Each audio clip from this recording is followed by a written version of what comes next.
Well, it is time to welcome in Kendall Rogers, a great writer, managing editor for D1 Baseball. We appreciate your time on what has been a really odd, unique weekend at the College World Series.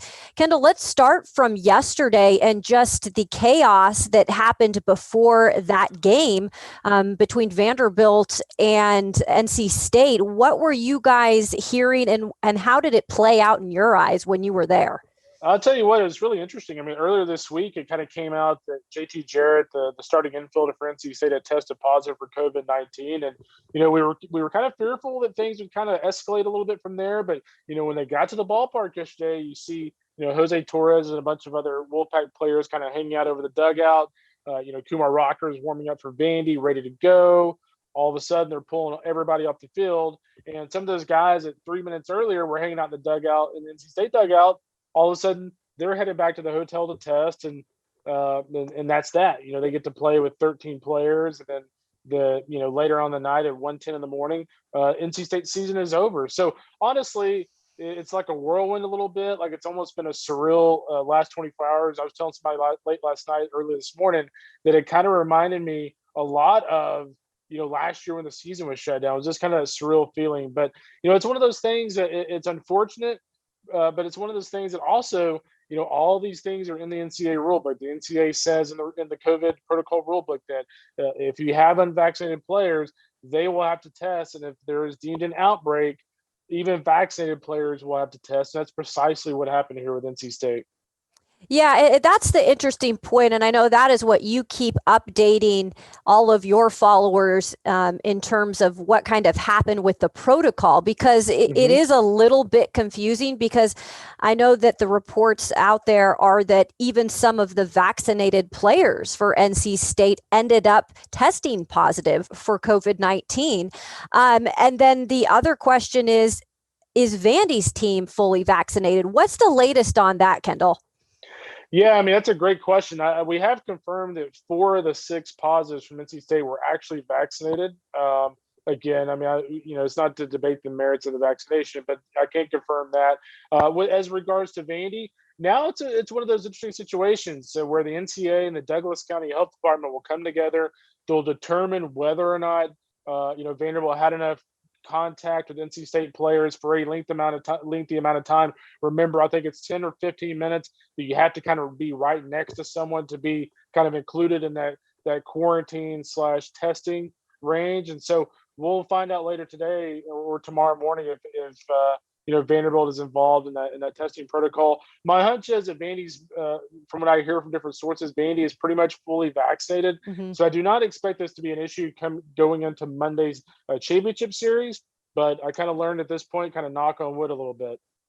Kendall, it's the thing about social media is it's great in terms of we get instant information, right?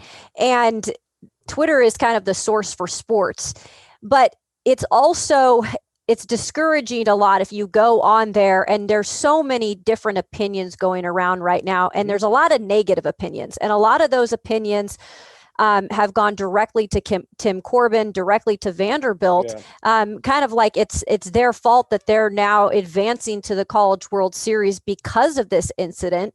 And it's not when you look at the whole grand scheme of things, how much is it the NCAA just kind of flubbing again on just the organization of this, I guess the way that they have put it out there, or lack of putting it out there. What would you say with how the NCAA has dealt with this? Yeah, I mean, first of all, when you look at Vanderbilt, I mean, you look at Vandy, there's been a lot of just miscommunication from the NCAA and these different schools. I mean, you had Vanderbilt yesterday with Kumar Rocker, who's a $5 to $6 million arm in the draft in a few weeks. You've got him warming up in the bullpen, sitting back down for an hour, and then he's having to get back up and warm up, then go out there and pitch. So, I mean, you're getting guys like that out of sorts. Vandy has no idea what's going on. They still don't even have any idea what's going on going into tomorrow's or the testing going into the championship series. So there's just been a lot of lack of communication. I do feel like the protocols outside of the ballpark have not been strict. Mississippi State and some other schools have had massive send-offs for players. Players are out there shaking hands with thousands of fans. And I'm not going to get into debate whether or not that's right or wrong. But to me, it's really difficult to sit there and hold these players to some incredible standard whenever the protocols elsewhere around Omaha just are not there. And so I just think the miscommunication from the NCAA's perspective has been pretty eye-opening and illuminating for me. I also wanted to comment on just the fact that 1 a.m. in the morning, you're going to send out a release, a statement where half of us are asleep. When did you find out? Because you went down to the ballpark, is that correct? So I was down there for Texas and Mississippi State. All of a sudden, I had somebody text me say, "Hey, you might want to get ready for this." 10 minutes later, they restart that game, and then we get on social media that the game has been canceled. So it's been a mess all the way around. I've seen some of the outrageous stuff on social media about how Tim Corbin demanded that they be retested. I can tell you from talking, I actually felt silly even asking anyone, but I can tell you from talking to sources that did not happen. That's just not Tim Corbin's MO. And frankly, if you're Vanderbilt, I mean, I feel bad for them. I mean, they've kind of turned into the villain when they've done nothing wrong. I just was going to ask you about that. That was my next question. Yeah. Look, I mean, this team, if you're going to be honest, maybe they haven't played their best baseball in this College World Series.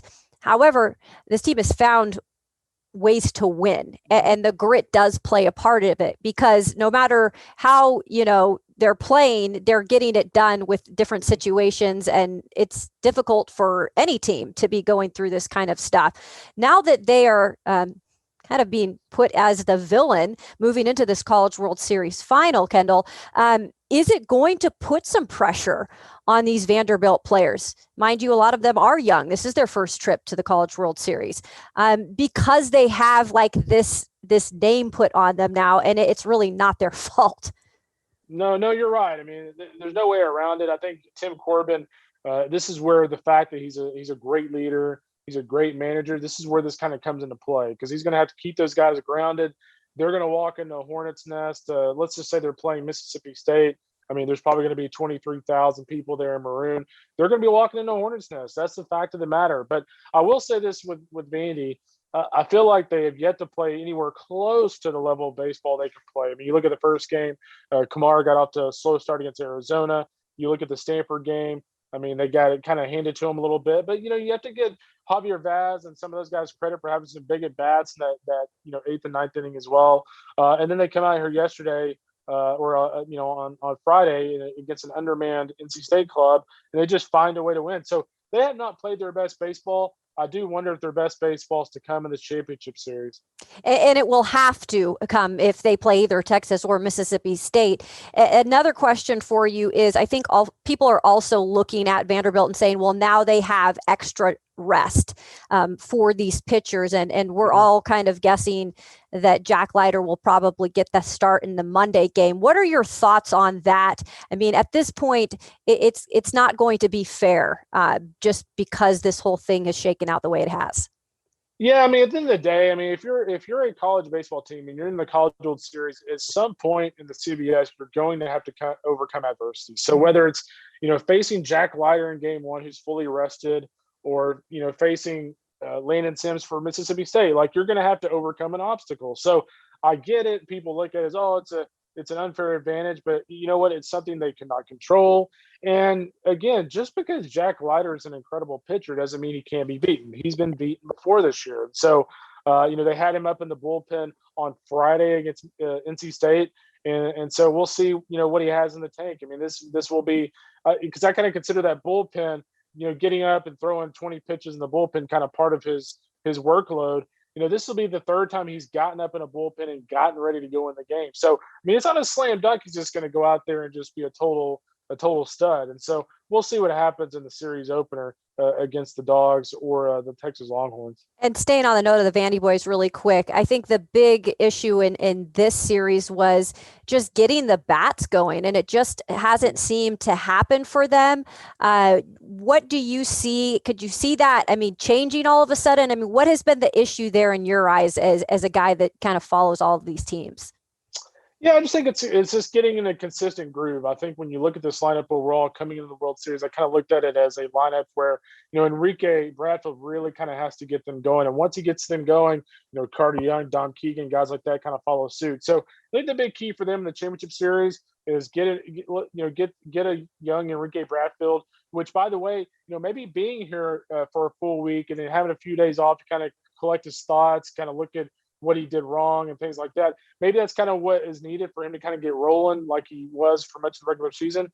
But I think that's the key for me. If they can get him rolling, then everything else is kind of like a domino effect. When you look back at this College World Series, when it's all said and done, I know it's been different. There's been its challenges, but I mean, what have you seen so far from what the experience has been like after really not having anything last year? It's kind of incredible, really, and maybe it was a bad omen, kind of looking back. But up until Friday, I really thought, hey, this World Series actually feels totally normal. Other than not being able to talk to a player in person at the ballpark, like the fans is normal. The send offs and welcome backs, the hotels are totally normal, and maybe that was kind of the first cue that, hey, we may have something bad arise here because everything feels just a little too normal. And so I mean, that would be my takeaway, is that this thing has been an excellent event outside of Friday's news.